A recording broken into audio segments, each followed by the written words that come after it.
I'm Suzi Landolfi, and welcome to Be Crazy Well. Now, why would a therapist say that? Because we all have mental health struggles, even therapists. The good news is we have so much more information about how we can be crazy well. On my podcast, we don't focus on what's wrong with us. We want to know what happened to us. We're going to explore how trauma affected us, both negatively and positively. That's right. I said positively. It's called post-traumatic growth, and it's a real thing. Be Crazy Well will share mental health wellness practices, the newest mental health research, and most importantly, how we all get to create the person we deserve to be and the life we deserve to live. So join the mental health evolution and be crazy well.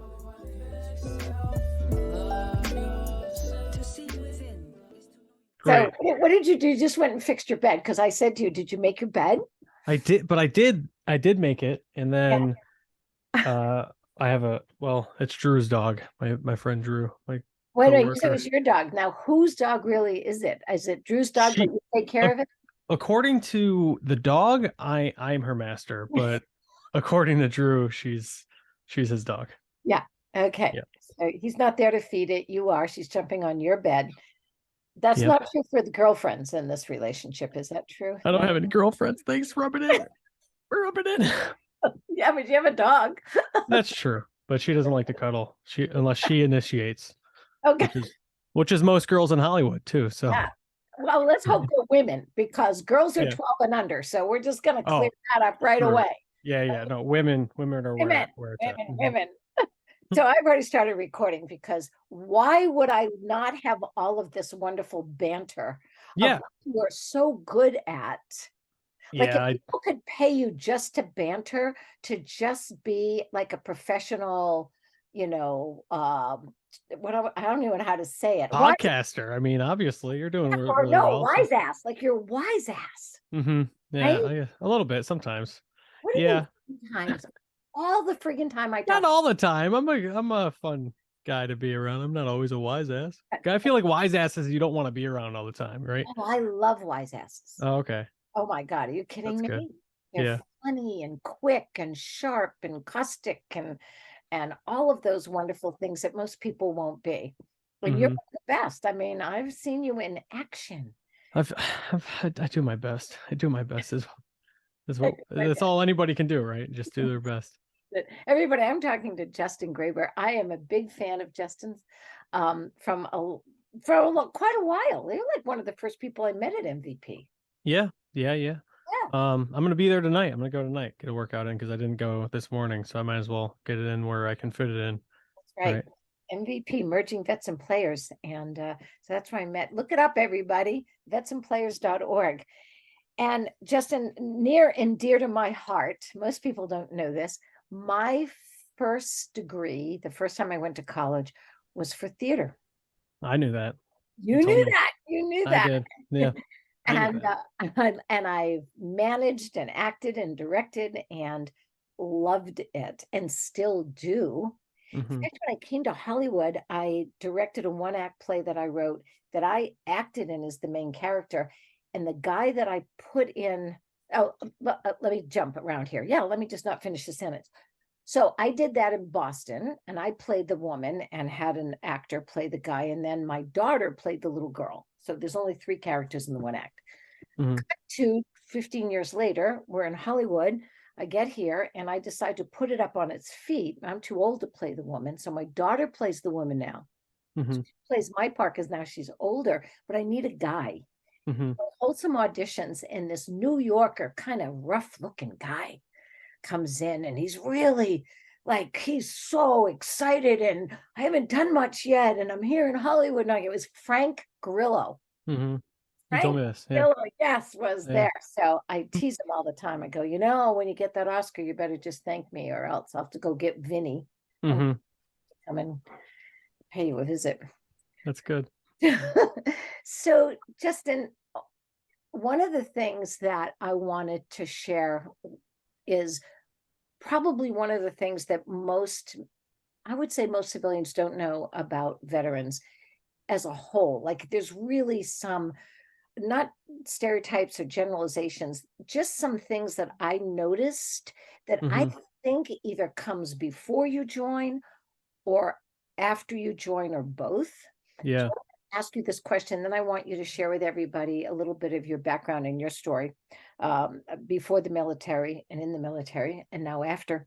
sure.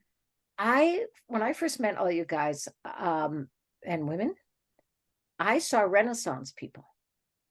I met Renaissance men and women. I met men and women that can cook, fix anything, art, read, loves music, like really Renaissance, fit in Hmm. anywhere, go anywhere when they're in the military. I'm not so sure I see that when they get out.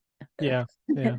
But and I do want you to know that's what I saw, and that is something I can say about you as well. So tell everybody more about yourself, your military experience, and now where you are now. Bring us up to the present. Sure. So, originally I'm from Buffalo, New York. That's where I was born and bred and raised. Wait, And wait, wait, wait. My favorite hat. Wait a minute. yes, This is yeah, this is a cut. How do I fix it? How do I I make this? don't know. There we go. There The we go. buffalo. Yeah. The Buffalo. This is a clothing company from Buffalo, New York. Hmm. Hmm. Yeah. People from Buffalo, New York. People would ask all the time if I'm a Bills fan, and I am not. I actually stopped watching sports because of the Bills, because they lost 4 Super Bowls in a row. So it changed my perspective on sports. Well, I mean, I'll still watch them every now and then, but I don't own a team, right? But I grew up kind of in a poor family. We had food stamps and all that, and it wasn't the best upbringing, but I had a roof over my head, and I'm grateful for that. One of the key factors of me joining the military was watching my parents make mistakes throughout their parenthood, and I didn't want to end up like that. So I joined the military, or I was already on the path to join the military. And then well, 9/11 happened, and I was a junior in high school, and that was kind of the deciding factor of me going. I was like, well, definitely going to go now. Joined right when I was 17, right when I was graduating. I had to convince my parents to sign the paperwork, and they were like, they both were against it. My dad served in the Navy for a little bit of time, and he was like, I don't want you to go. My mom really didn't want me to go. She was like, there's a war. You're going to go to war, and what I was signing up for was to be infantry, because I was going through like the 212 jobs at the time that they had, and the recruiter just broke it down for me. He was like, you're either the balls of the army or the jock strap. Yeah, there's 212 jobs, but like, which one do you really want to do? And I was like, sign me up for the balls, please. I've So never heard that. And I'm from Boston, Buffalo, Boston. You could just sort of swap those two cities out in many ways. So yeah, yeah, I love that. I yeah. He's love. like, there's either infantry or support. What do you want to do, man? And I was like, I am a ball. I'm one of many balls. So just, yeah, somebody needs to support me. And that's how I'm feeling now these days. I need more support. But so I joined the military right at 17. Went to basic training, went to 101st, got assigned to the Rockasans, went immediately overseas, served my first deployment a few months. I caught the tail end of that deployment, and then did my second deployment, and that's when a lot of things happened overseas that like shouldn't have happened but did happen. Ended up being It resulted in me being court-martialed. I went to prison, military prison, for 9 months. I was sentenced to 9 months. I did not get kicked out of the military. What had happened was during the deployment, 8 months into it, you got to imagine being 8 months into a deployment, which a lot of civilians won't probably get. But being 8 months into a deployment, being shot at almost every other day, reacting to people getting blown up almost every other day, there's a lot going on in our brains. A lot of We didn't know who the bad guys were. They're obviously all dressed the same. They don't have a specific uniform that they're wearing. We're seeing the corruption in the Iraqi government and army and police force, where there's terrorists just serving within these organizations. So it's like a lot of like distrust and being, you know, disconnected uh, to like humanity almost at that point. And this is like, we're just seeing war all the time.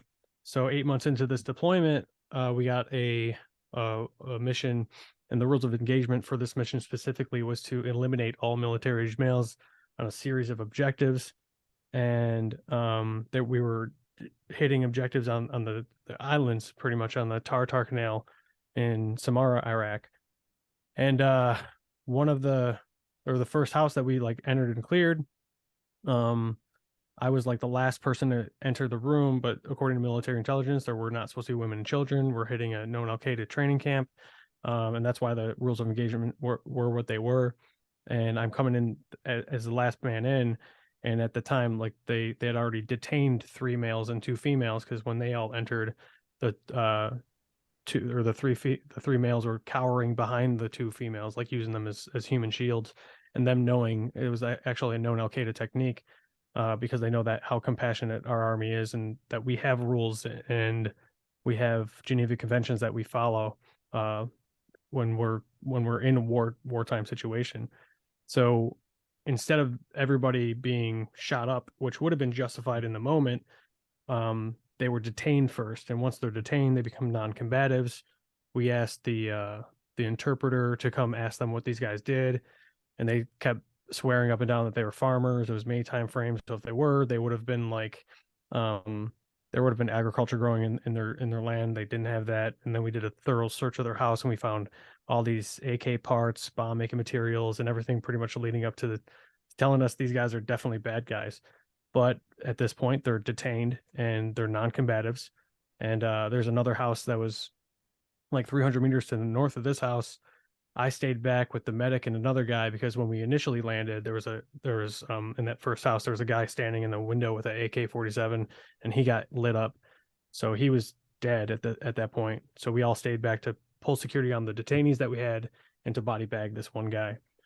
So we're body bagging the guy while this is happening. Everybody else went to that second house. A guy walks out with the baby. Don't shoot me, using the baby as a human shield. So and then they search this guy's house, and he's got 15 women and children with him.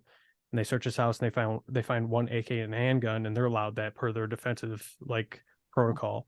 But the guy's like, the male, they have to detain him because, hey, your neighbors are bad guys, so you might have some intel for us.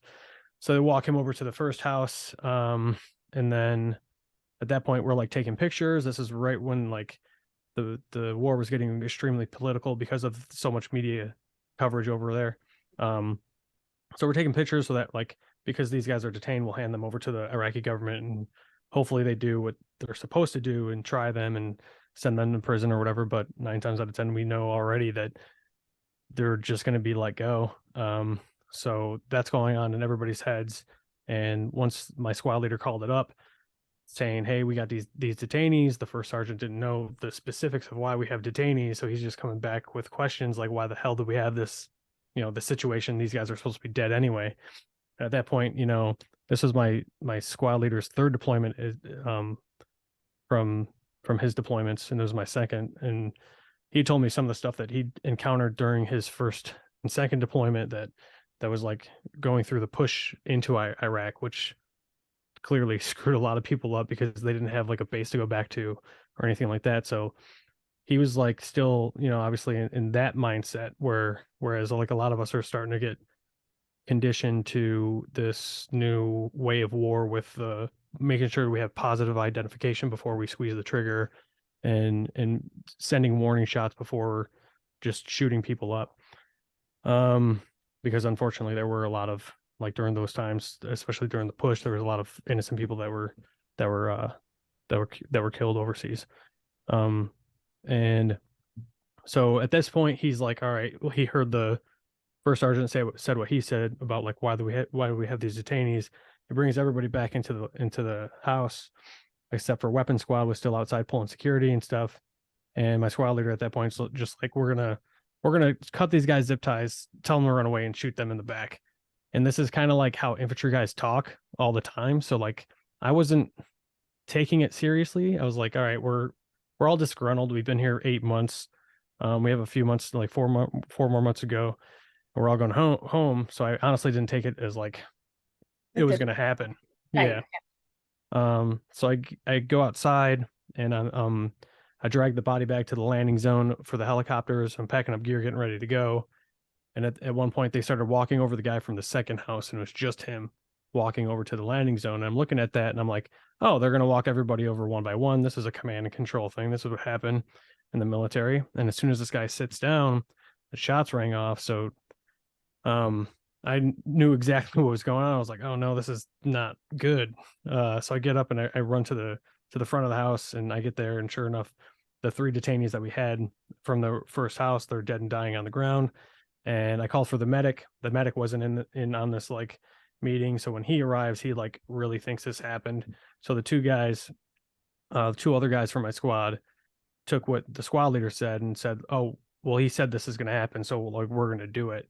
So they like unjustly let these guys go and shot them in the back. And one of the two, like I'm still friends with today, and like I kind of understand his like perspective on it. Was like we'd seen all the corruption in the Iraqi government and the police force and the Iraqi army. He's like, these guys are just, even if we hand them over at this point, they're going to be let go. And if I don't do something about this now, then these guys, these three guys who are clearly freaking bad guys, are going to be like out on the streets ready to kill either us or the next people that come and relieve us. And then the other guy that did it, I honestly don't think he belonged in the army. It felt like he was just one of those kids that played too many video games growing up. But it's interesting to see like different perspectives of how people are, especially in wartime. Um, the perspective of the squad leader of like, all right, like this is the shit that he's already seen before, and he's like kind of on the same page of like protect the United States troops first, protect his brothers first, as well as the other friend who had that same mindset, as opposed to the one kid that just like joined the army to kill people, And there are people like that in the military. It's sad, but they exist in the world too.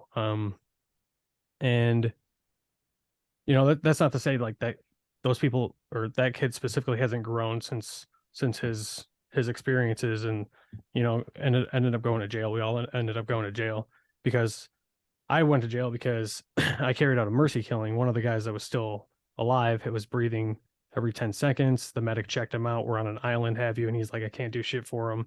And then he went to go aid the two guys that shot these guys up unjustly because they cut and punched each other to make the story seem more legitimate that these detainees tried to escape. And at that point, when the medic went to go render aid to them, the squad leader looked at me and was like, put him out of his misery. And then he walked away. And I honestly never took that as an order. And a lot of people like lean on that, especially civilians are like, well, people are in the military, and when you're told to do something, you do it. And that's true to an extent, but there is a such thing as like as an unlawful order. But honestly, like when you're that young, specialist and below, 20, I was 20-year-old specialist at the time. You don't know they don't train you on how to challenge an unlawful order.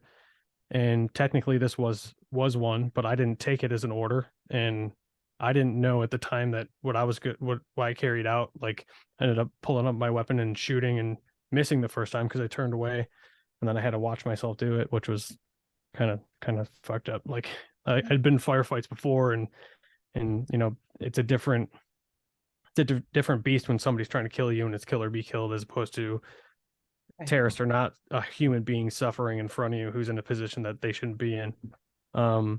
So I did what I felt was right, and I feel like a lot of people, I've been told like a lot of people would have done the same thing, given my circumstances. And at the time, didn't know it was like something illegal. I didn't know mercy killings were against Geneva Conventions. That was the last thing I was thinking of. I was like, A or B, do I do what I can to help this guy suffer to death, or do I watch somebody suffer to death? Yeah.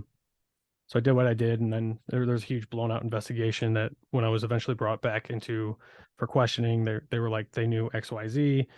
And honestly, when I was brought in for initial questioning, it's an interesting like perspective thing too, because like me knowing everything that I know and being boots on ground and reacting to like people getting blown up and Iraqi armies getting blown up and us helping them out, it's like there's a part of you that understands why the people did what they did with these bad guys,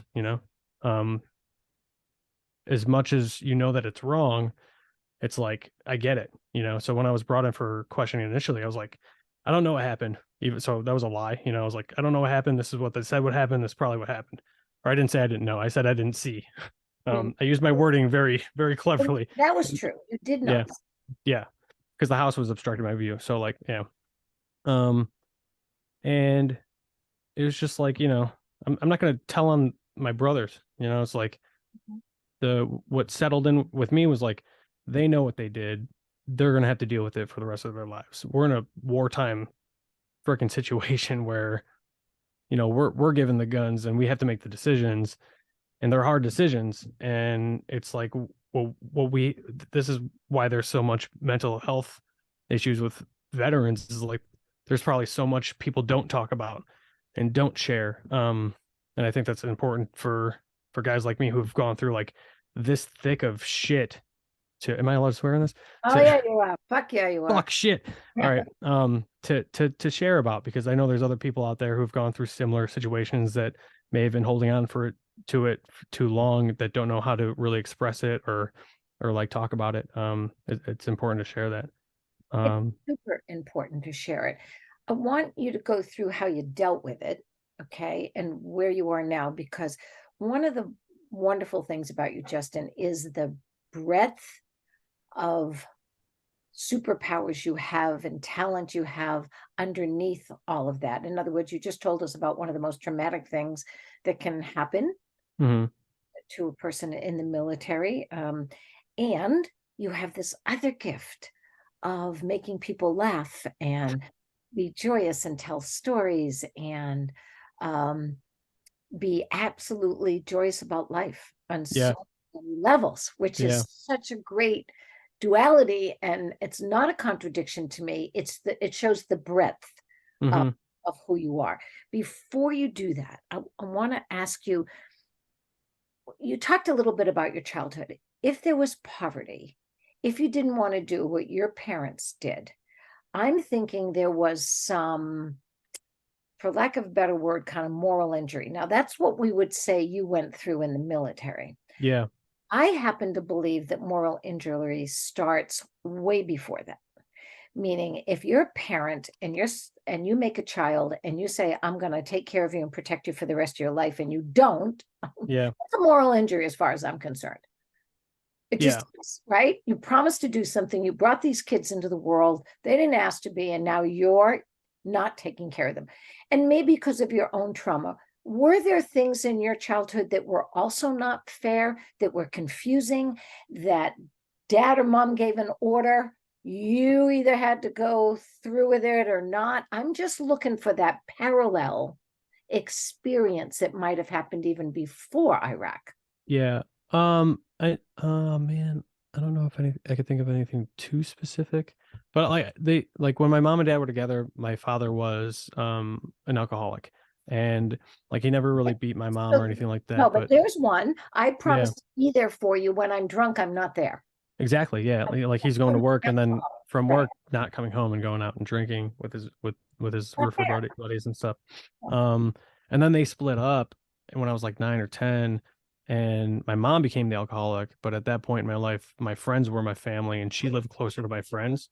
So I was more inclined to stay with my mom just because like I was like, you know, if I have to take emotional abuse, my friends are closer and I could just leave and go to my friends. Whereas my dad lived too far away and I didn't want to move in with my dad on the west side. And the west side was a bad neighborhood. I actually got shot at um, after basic training, going home to visit my father at night uh, before I even got shot at overseas in Iraq. So, Um, so wait. This is so, I mean, I've never had this experience. So I want you to know this is important because you're actually going to bring up something that is so important for men and women in the military to understand. mhm. What you just described it being shot at in your friendly neighborhood, Yeah, not knowing who's really the bad kids or the bad guys. You see where I'm yeah, going? yeah, yeah, Describing Iraq right now, that same situation you were in, your buddies and that commander that said, shoot him in the back and all like this, that was your neighborhood. yeah, yeah, You see that? Like, this yeah, is so important to understand. And Yeah, As I got bullied as a kid too. I was beat up by this like big bully all the time, and that was like, I guess another driving factor in me going to make myself stronger and a man into the military. But it's interesting that like I'm put in these similar situations, and a lot of them are out of my control. Um, Especially where like when I was being screened before I went to go do the ayahuasca retreat, and I was talking a little bit about this, the guy stopped me immediately and said like, you've been putting yourself through these patterns and you don't even realize it. But at the same time, like you you have like traumas from a child where your parents are supposed to be there for you and they're not, right? And then a lot of people don't realize when they join the military, the military becomes a parental figure in your head, or like that's supposed to take care of you, right? And then I do this action that a lot of people would have done anyway, and then I'm immediately put into I'm charged with murder, attempted murder, conspiracy to commit murder, falsifying documents. My MySpace picture was put on CNN. They're talking about capital punishment for the four of us that went through it. Um, and especially me, I'm like at the dining facility looking up at my MySpace picture on the screen, and I'm like, fuck, that's like, and they're talking about capital punishment, whereas my parent military, they're the ones that's putting me through it, and it's like I joined the military to do good things. I didn't join the military to do anything bad. Um, and still feel to this day that I didn't do anything bad. So like there's that I deal with that, you know, um, I think maybe some people might have a bias too, and I'm experiencing kind of that right now, where I don't know, I might be jumping too far ahead at this point, but like when I got back from the ayahuasca retreat through Heroic Hearts Project, I came back to an email from my agent and manager saying that a gentleman called them. We figured out who this gentleman was. I'm not going to out him here on the podcast. Some Navy guy that probably never stepped a foot off the outside the wire. Um, but a gentleman called them and told them that they need to Google my name plus the word Iraq so that they could read up on this. And a lot of the wording in some of these articles kind of lumps me in with the other guys who were, in a sense, acting out of malice. um, I mean, I wouldn't go that far. I think they were acting more out of like survival and this is war. But the way the wording is like, oh, these guys acted out of malice, and then this, Juston Graber did the same thing, whereas I was kind of like separate from the other three, you know. And it's interesting that this guy, he's like out to get me and like defame my character and everything that I've worked for so far in the entertainment industry. Um, and they wanted to drop me. They were like, we don't want to represent you anymore. And if I got that email right before the ayahuasca retreat, I swear to God, like I was already slipped into this depression state, and I was like on the verge of suicide and contemplating it again. And I've attempted a few times. Um, but if I got the email beforehand, before I wouldn't be here right now. But after the ayahuasca, like I did it through Horror Cars Project in Peru. We did it 3 nights in a row, and I went through a crazy, amazing experience. And I had a different perspective on life as I'm reading this email of like my agent manager potentially wanting to drop me from the roster because based on what they read and not even wanted, they said in the email they don't want to meet with me.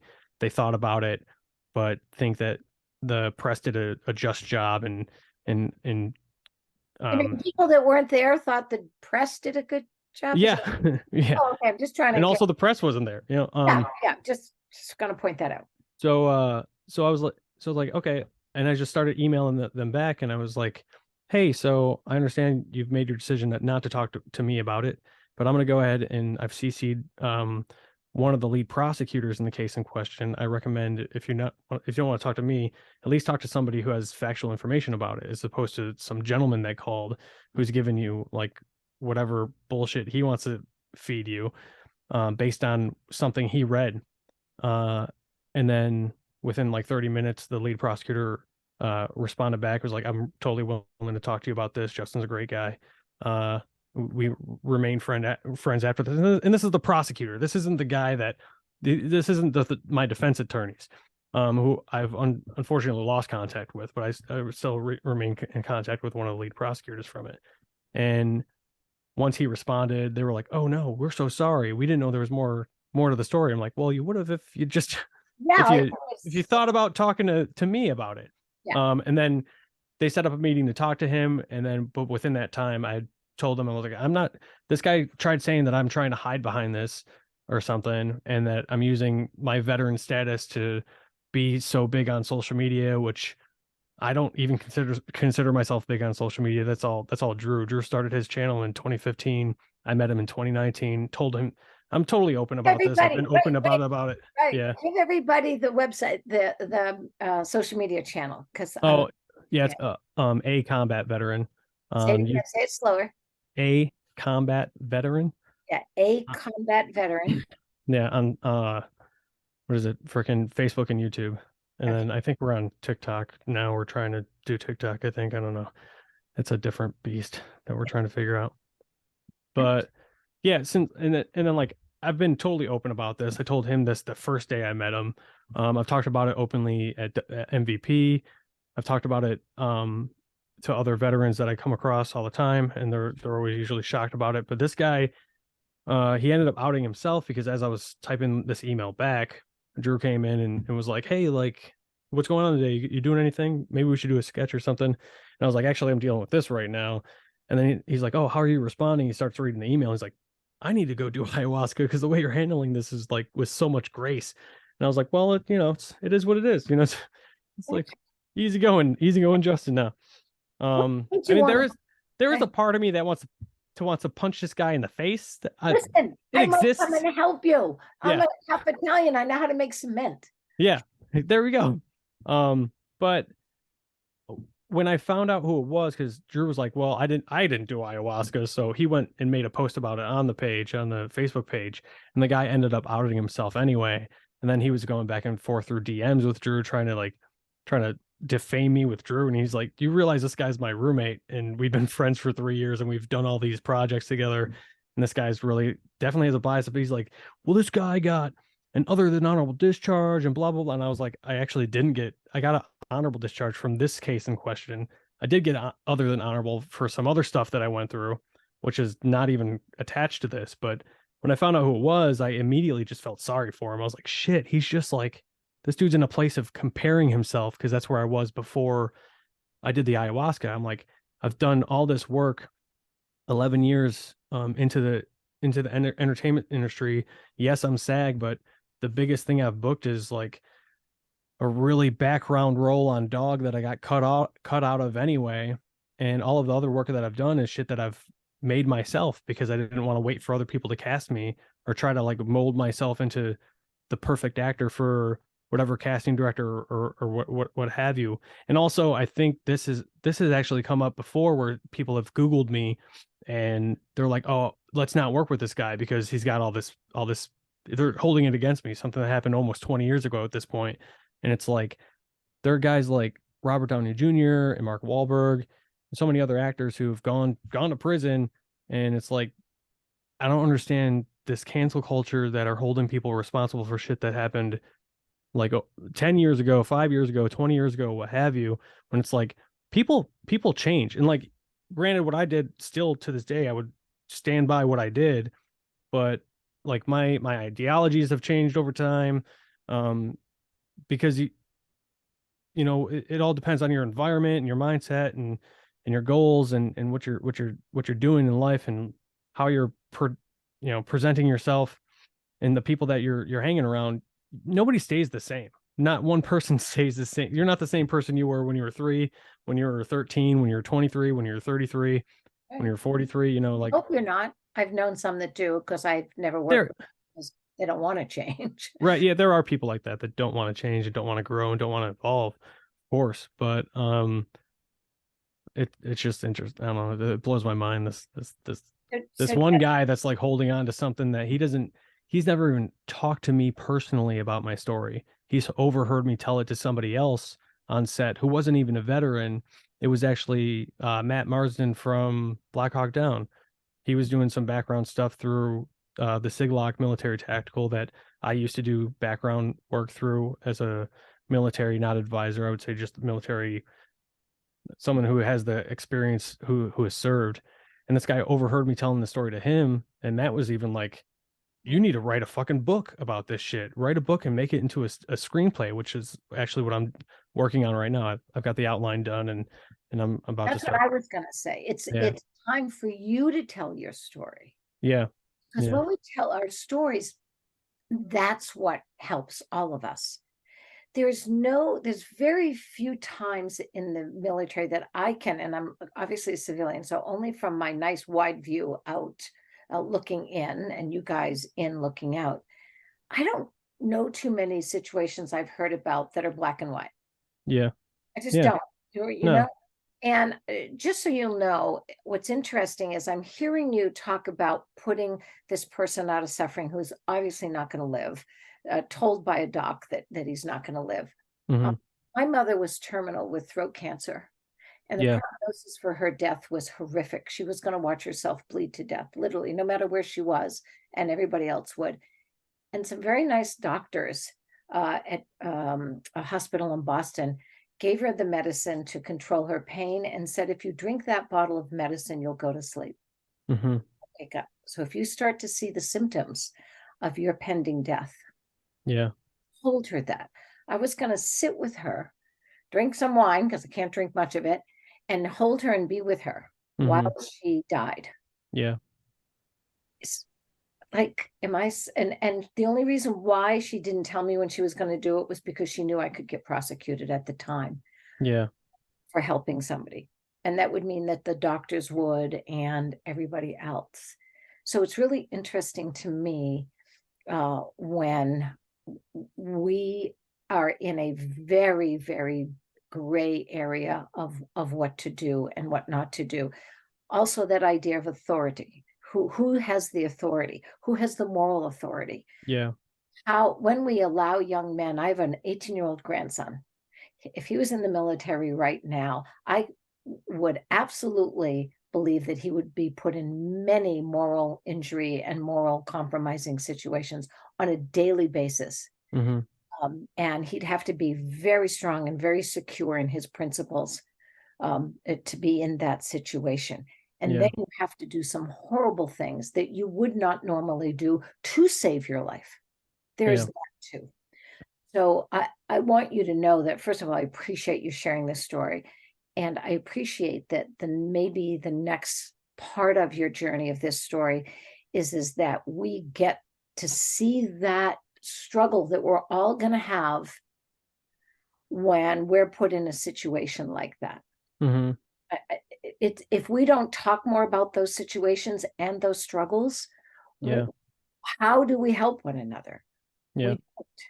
And then how do we move past that? I have a boxing coach over at my gym where he just got out of jail. He was in jail for 20 years. He went in at 17, just got out at 37. yeah, One of the best coaches, most moral, saved more people in prison than most people ever have outside of prison. mm-hmm. That's how much he's grown and changed and been. So do we not want him to tell us? Yeah, Do we not want him here helping? Do we not want you here yeah, helping? I mean, it seems obvious to me that mm-hmm. these stories deserve to be told. And I've made lots of decisions in my life that have hurt other people. Yeah, And I can't take them back. I yeah, can't. yeah, So what do I do now? Do I beat myself up for the rest of my life, or do I move forward and live for others that maybe I've hurt? That, I just think we need to talk about it without the judgment. yeah, The judgment won't help us understand. The minute you judge, you've closed off any ideas about trying to look wider, broader, deeper in that yeah. situation. And talk to me a little bit about you, which is so wonderful that you do that. That's one of the most heartbreaking, serious, cause much depression and anxiety in you and your Mm-hmm. childhood along with it. So you've just had this kind of, complete story of that. You have a great gift of making people laugh. You're one of the most naturally funny people I know. Thanks. It's true. It's true. There isn't, I mean, I could put you in any situation, any play at any time, and you will steal the show. It's just gonna, and you won't steal it, you're gonna earn it. Yeah. Yeah. Right? Steal something, you actually earn it. How did that happen? And were you always that kid? Yeah, like I was always a goofy kid growing up, and it's weird because like I wasn't really accepted in my friend group growing up. I had to like force myself into it almost. Like a lot of them they would be in different areas to try to avoid me, and I had like a bike, and I would just like find them and then like, "Hey guys, I found you." And they're like, "Oh great, so, he found us." And then eventually they fell in love with me. They're like, "Oh, he's just weird because he's going through what he's going through or whatever, but he's not even that bad of a guy, and he's funny." So they kept me around. And then when I was in the military, I was always a goofball too. Like I remember being in basic training, and the one of the things they have us do is the drill sergeants will yell out what makes the grass grow green, and if you're while you're in infantry training, you have to yell back, blood, blood, blood makes the grass grow green. So like everyone yells that back, and then I was like, hold on, drill sergeant, I heard that it was chloroform, isn't it chlorf? I learned that in science class, and they were like, do push-ups. So I had to do a lot of push-ups in basic training because I was always like a kind of a smart ass, I guess, and just Yeah, be I love them. finding the funny in every situation, kind of. And then I never like, I think maybe when I was a kid, I would watch movies and have like the idea of like, oh, I could probably be in a movie. I think that'd be fun. But it was when I was in the military, and like a lot of my friends just like planted that seed. They're like, you should be in the movies, dude. Like you're so boisterous and outgoing and laughing all the time. And I would write poetry a lot, and they would read that and they'd be like, this is deep shit. Like this is like you probably have a dramatic side to you too. So like they really like kind of planted that seed. And I lost one of them to suicide, and I think that was one of the deciding factors in pursuing acting when I got out. Was I was like, well, all of my friends told me I should be an actor, and I think I should like make that dream a reality.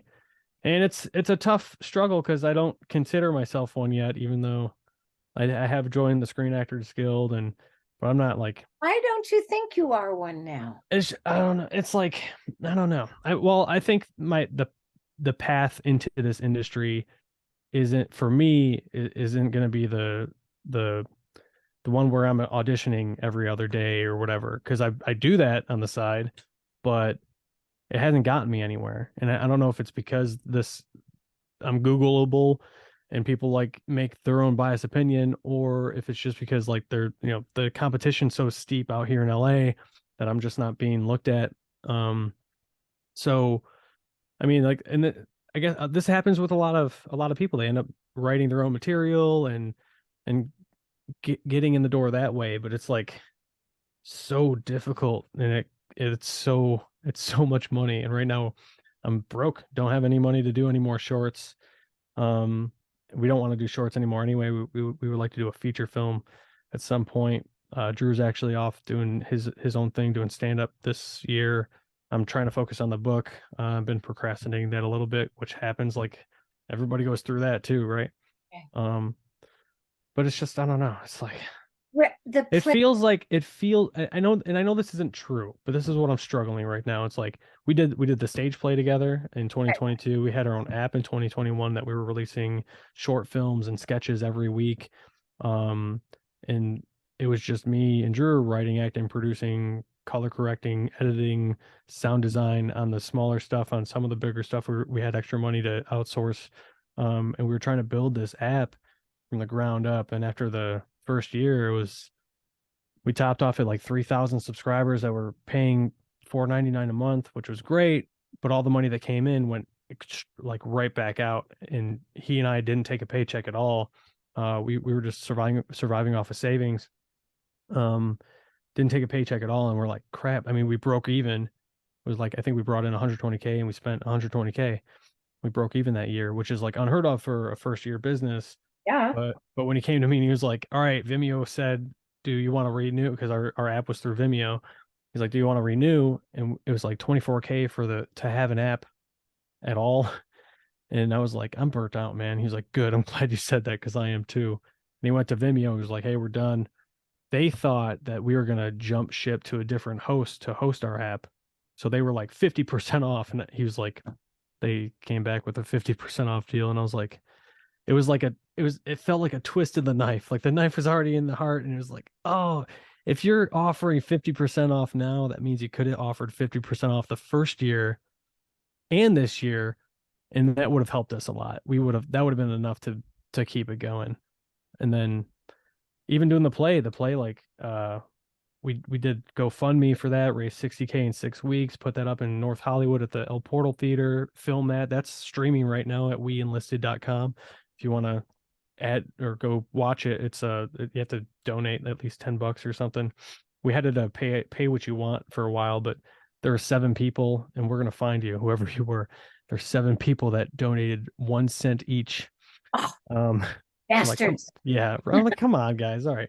Yeah, it's pay what you want, but one penny, I don't know. Maybe they're trying to do $1, which would have been Well, a little bit better, but right. So We um, Enlisted is streaming, weenlisted.com yeah, yeah, that's where the play is.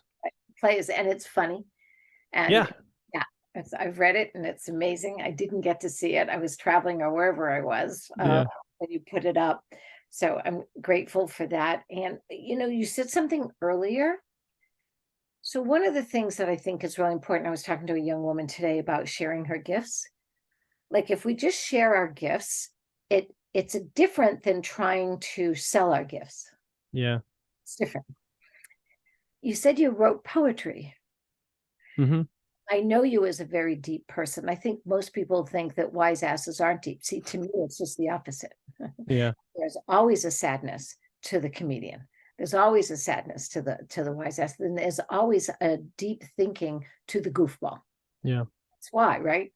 And so my thought was, with all that you do, Justin, and how well you do it, simple sharing of your thoughts, feelings, actions, from humor to deep, whether it's a poem or writing or even just a moment on video, uh, Mm-hmm. I'd be right there. To me, it may be sometimes less is more, smaller is better. Yeah. That type of thing. Have you thought of just sharing you?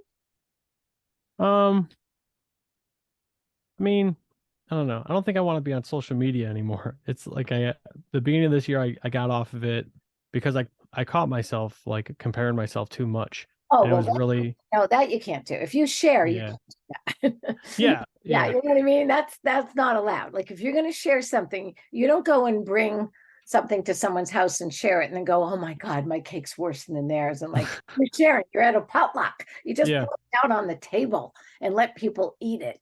Right. That's true. Yeah, Yeah. yeah, So my thought is that that's that little boy still that mom and dad didn't give the attention to, that wasn't liked by the kids, that was bullied, that's still looking for an audience. I mean, your story of being on your bike looking for your friends is looking for an audience, yeah, yeah. right? Yeah, And that's then, true. and then I hear you say, oh, but I need Drew and I need this. And we had to do this whole app. And then I'm going, well, wait a minute, I can just hold my phone and do something here. You know what I mean? Yeah, yeah, Like yeah. I can share with the world. Right. Just share, because we all should be sharing, and especially sharing good shit. Mm-hmm. There's enough people there sharing bad shit. Like, why wouldn't we share the good shit? So, Mm-hmm. and maybe we need to come up with that, sharing the good shit. That might, somebody write that down, because I'm gonna write that down. Sharing the Yeah, good. that's good. Yeah, that's good, right? Sharing Mm-hmm. good shit. So I would just when I said to this young woman today, and I said, all of you that have these performing gifts, these deep thinking, hysterically funny, wise ass, meaningful, and tragic stories, you are the people that came before social media, that came before newspapers and books. They were the people that went from tribe to tribe and village to village to tell the stories. Mm-hmm. I mean, that's how we started. That's how we still connect. Yeah.